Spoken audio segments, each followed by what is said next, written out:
وطمعا هو الذي يريكم البرق خوفا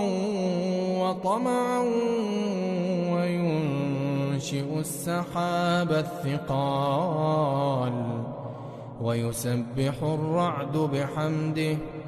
ويسبح الرعد بحمده والملائكة من خيفته ويرسل الصواعق فيصيب بها من يشاء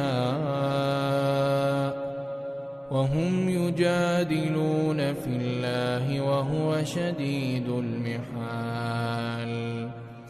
له دعوة الحق والذين يدعون من دونه لا يستجيبون لهم